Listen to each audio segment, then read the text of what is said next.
Hey, what's up guys? This is a very special review because this is a very special knife, the Trm Atom. And I've been having this for about a year now, and I struggled quite a bit with what to say in my review about this guy, because it is a perfect knife, but I don't think it's for me personally. So I was going back and forth on how to do this, and yeah, I figured I'd just tell you that I am neither here nor there when it comes to this knife. And yeah, this thing I got on a drop, and it was very difficult to get. Actually, I wanted the Neutron 2 because that's more the size I prefer. So on the knife sizes I either like big knives, like the military that I carry almost every single day currently, or I like smaller knives, like let's say I don't know, a Spyderco Delica.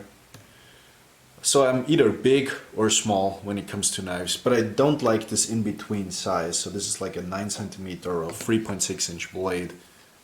Not my favorite size. I think it's not as versatile as bigger knives. You can put them into different roles. And this one, I struggle a little bit with the what to use it for factor. Now, don't get me wrong, this is a perfect knife. It's built extremely well. It cuts very well, although I would say it does not cut as well as people say it does. People say this is a stupidly thinly ground blade. I don't think it is. I think I have seen thinner ground blades in my lifetime. So it is nothing like extraordinary in terms of the grind geometry, but it cuts very well. In comparison to other knives that I did a cut comparison, I used the Native Chief lightweight Chris Reeve Sebenza 31 and my Spyderco military, and all of these knives were not particularly sharp, so the TRM should have cut a lot better, but it only really showed in like super thick cardboard or multiple layers of cardboard.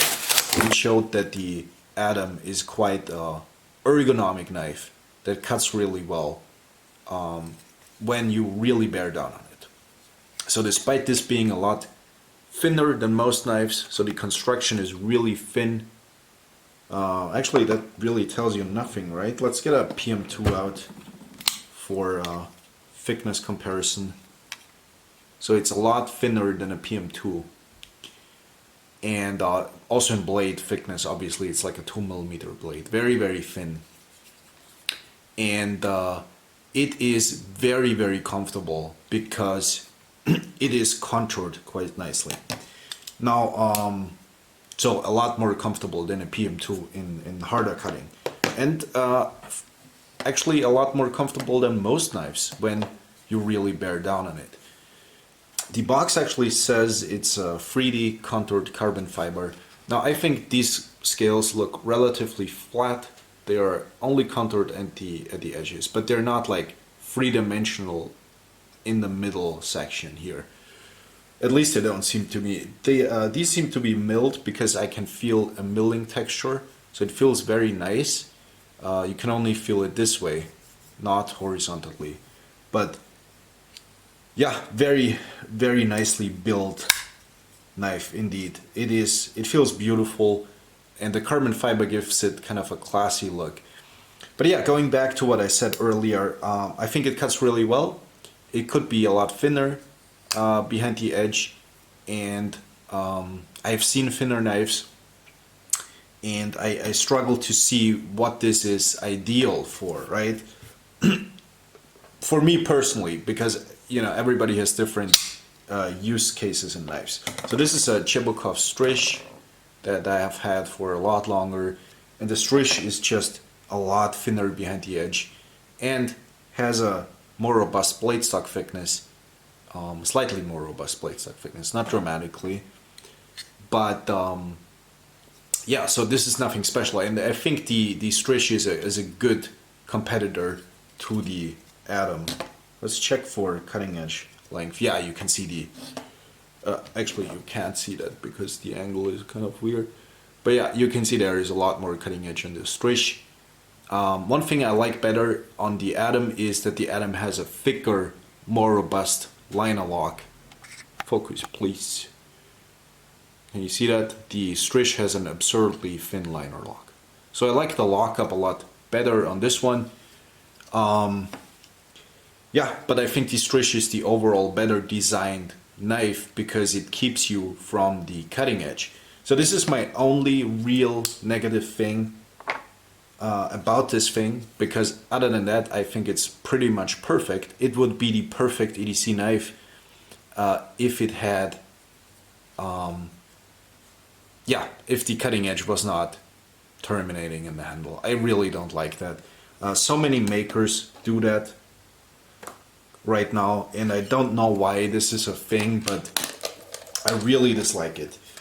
It's also present on the Medford Slim Mini Marauder, and I hate it, to be honest. I really don't like when you can touch the cutting edge with your finger.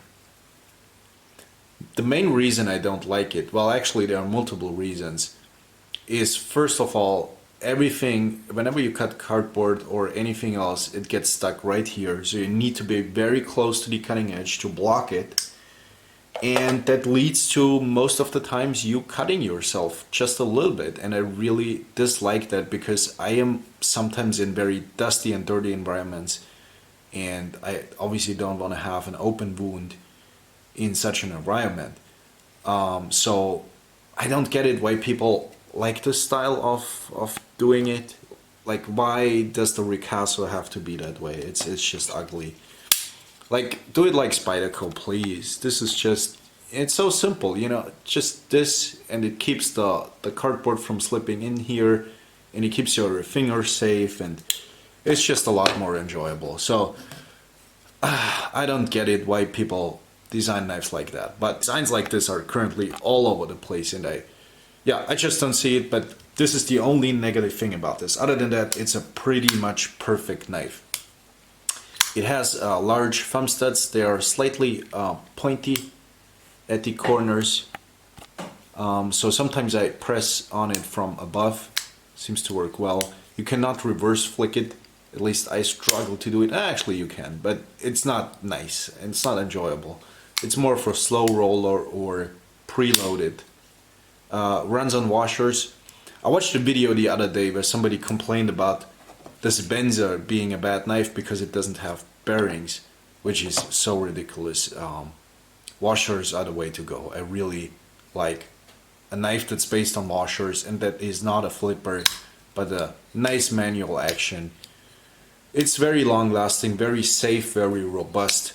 The liner lock has a good lockup, no early lockup. So this basically does a lot of things against what is currently a trend, apart from this choil section here. But other than that, it does a lot of nice things. So later lockup, washers. It has that nice system where you can take off the scales without removing the pivot, which was later, which later basically inspired Ben Peterson from Navs for the Lander, which I also had. And this is the knife that invented that. So it is a really cool system. T6s, sadly, bad thing they are T6s, but good thing they look very subtle. And then you have a T10 on the pivot, no double sides on the pivot. Very nice clip, works really well. People have complained about the screws back here, but I think it's not an issue. They are very, very far down, so they don't get caught on material. The clip works super well. Really well designed and well thought through clip. It's very functional. Again, they don't use 3D contoured or 3D printed titanium clips, which is nice. They do a lot of things that are old school, and I really like that. They have a lot of scales, so the system where you can change the scales quickly comes into play because They have a lot of different scales, and if I would buy another TRM ever, I would probably take one that has like the lizard texture, which is like a diamond shaped texture. It looks really good, and I think they do a really good job with texture and scales and overall build quality. This knife is built to a super high standard, and it only weighs 2.9 ounces, which is that like 90 grams or something? It's very, very little weight. So under 3 ounces, we have 85 grams, which is insane for the size we have here. Remember, this is a 3.6 inch blade. This is pretty nice. I really like it. So, yeah, great job. And these knives don't even have cutouts on the inside of the liners. So, very, very nicely done. The blade shape is actually, it looks as if the point was very far down, almost like a sheep's foot, but it actually is a centerline point. I was very surprised by that because it really does not appear to be that.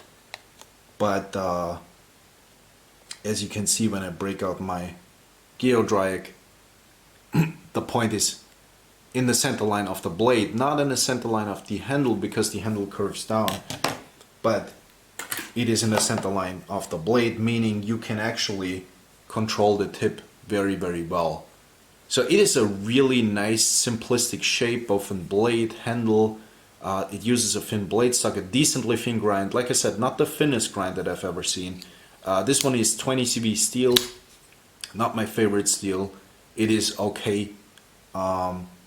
It didn't stay that sharp that long on the factory edge. I was doing some food cutting and it did okayish, but then I put it on ceramic and leather, and then I tried again and it cut really, really well. It actually fell through the material, through the tomatoes that I was cutting like nothing. It was gliding through there like a laser. So yeah, good cutting performance. Can't say anything bad about this. It's just not, like I said, this is just not my size. I prefer bigger or smaller. So I would go for a Neutron 2. Me personally, not everybody else. If you like this size range of knives, if you like a PM2 size range, then this is for you basically. It has about the same cutting edge length than a PM2.